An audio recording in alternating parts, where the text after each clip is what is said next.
ever get that, like, I don't know, that feeling when you're scrolling online and there's this link or like this article, you're Yeah. like, I probably shouldn't click on that, Yeah. but like part of you really wants to. And Yeah. it's like, oh, what's down there? For sure. So we're diving into the dark side of the internet today. Okay.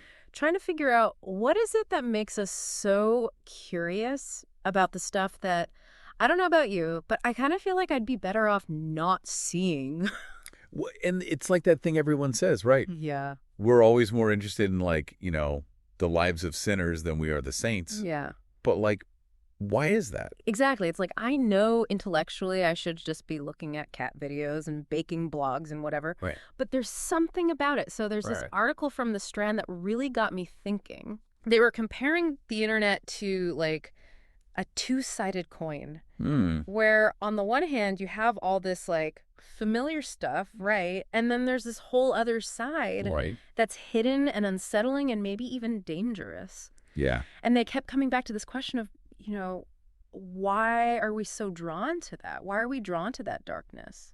It's interesting because, dark, like the way they're using it doesn't necessarily equal bad, right? Right. Like we're talking mainly about the dark web here. Yeah. Which, I mean, it has a reputation, right? Yeah, for sure. With illegal marketplaces and all this kind of like unsettling, Yeah. But it's also, I mean, it's surprisingly mundane in a lot of ways, Oh, really? They're saying it's got chat rooms and libraries, even like communities built around shared interests. Right. Like, just like the regular internet.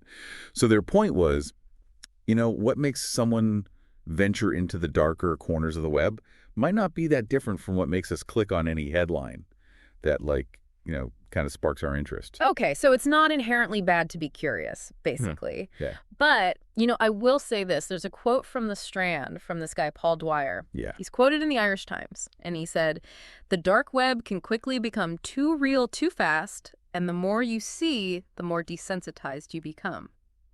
And that's what worries me. That's that slippery slope. Like, how much is too much? Yeah, for sure. And that's where the Strand article, I think they really get into the psychology of it. Okay. They were talking about these Reddit users who had all these stories about, like, accidentally finding graphic content. And, I mean, it's pretty vivid stuff, honestly. Probably, yeah, right. Like, there's this one Redditor, goes by the name, at Billacito. Okay. And they were talking about how they found this page that, like, claimed to sell young women and children. Oh, that's awful. And then there was another one at Skirrick. Okay. And they were talking about this horrifying video, and it involved a metal lathe. Oh, my God. I don't even know, like, I can't even imagine. And the thing about these stories, and they had a bunch of them, right, was just how unexpected it seemed to be for everyone. It's not like these Redditors were seeking this stuff out, but they got curious. Right. They wanted to see what it was all about, and it kind of took them down this path that they all seemed to, regret. So you can start out with good intentions, but still end up somewhere you shouldn't be? Yeah, basically. Which makes you wonder, like, is ignorance bliss in this case? Like, if they hadn't gone looking for it, Right, right. And that's exactly what the article was saying. It's like the internet, and especially like a place like the dark web, it's like it challenges that whole idea of ignorance is bliss, because it's just so hard to stay ignorant these days. That's true. Because even if you don't, like, actively seek out those dark corners, Right.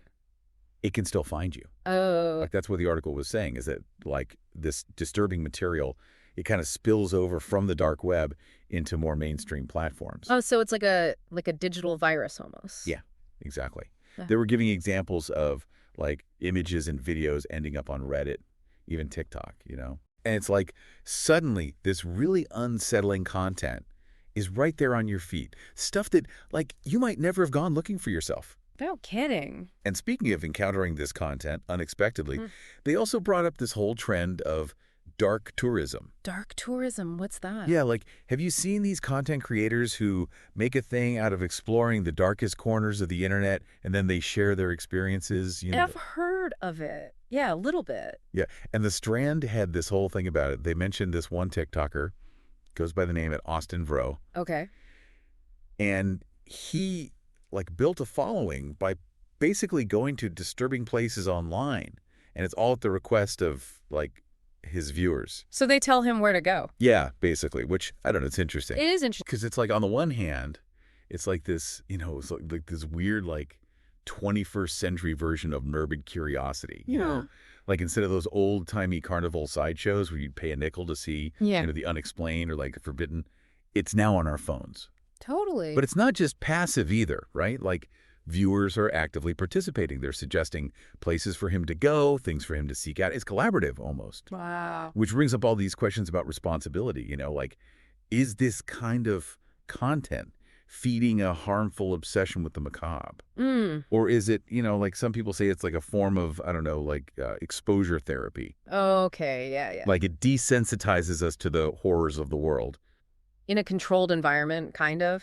Right, exactly. I don't know. It's a tough one. It is. And it goes back to that core question, right? Like, what is it about this stuff that we're so drawn to? Right. Is it just morbid fascination? Like a fear of missing out? Is it like a thrill thing? Like some people like scary movies? Is it that? Maybe. Or is there something more to it, And that's where the Strand article, they bring up this whole psychological concept of morbid curiosity. Okay. And they were suggesting that it's not, it's not necessarily a bad thing. Like it's a natural human impulse. Okay. It's like hardwired into our brains almost. Huh, like we're programmed for it. Kind of. Like they were saying for our ancestors, understanding the dangers, the things lurking in the shadows, Right. predators, diseases, natural disasters, all that stuff. It kept them safe.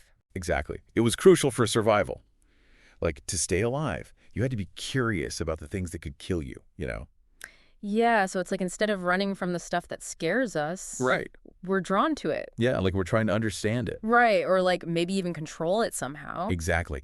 And the article was saying that the internet has kind of, like amplified this whole thing, this curiosity we have. How so? Well, we have access to so much more now, right? Like Yeah. information, images, stories, Yeah. more than ever before. And it's right there, like at our fingertips. That's true. So it's no wonder we're all like kind of struggling with this, like wanting to know, but then wishing we could just like unsee it all. It really is like that saying, curiosity killed the cat. Yeah, exactly. But I guess in this case, it's more like curiosity, like messed with the cat's algorithm, Yeah. and now it's seeing some seriously weird stuff. That's a pretty good way to put it. But, all joking aside, the article made this point, which I thought was really important. Like, it's one thing to say that morbid curiosity is natural, right? Right.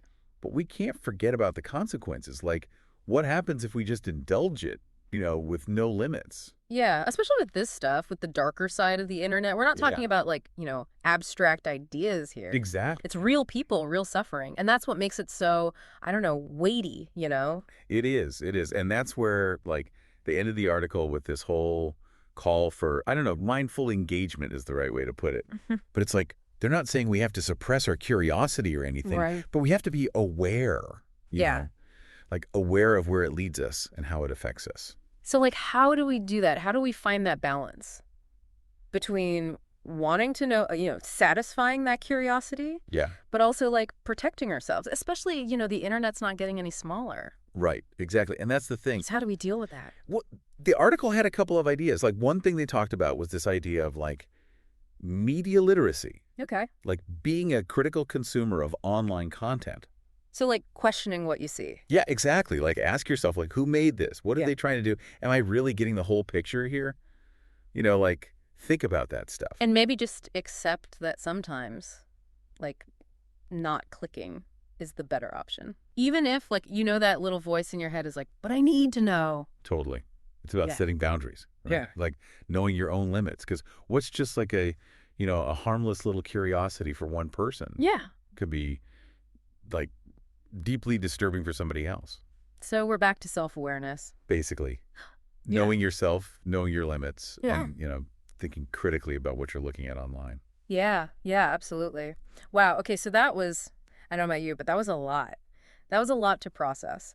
I think the biggest takeaway for me, and maybe for anyone listening, is that, the internet, it's a trip, especially when you start getting into those, like, those darker corners. Tell me about it. And to handle it, it takes more than just knowing how to, use a computer. It takes self-awareness, it takes critical thinking, and honestly, like, a good dose of caution. I think that's a great way to put it. The internet, I mean, it is what it is. It's a tool.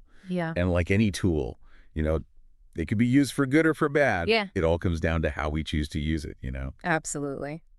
And on that note, I think it's time to wrap up this deep dive. If this conversation has sparked any more questions for you, and I'm sure it has, keep exploring, keep learning, but most importantly, stay curious and stay safe out there in the digital world.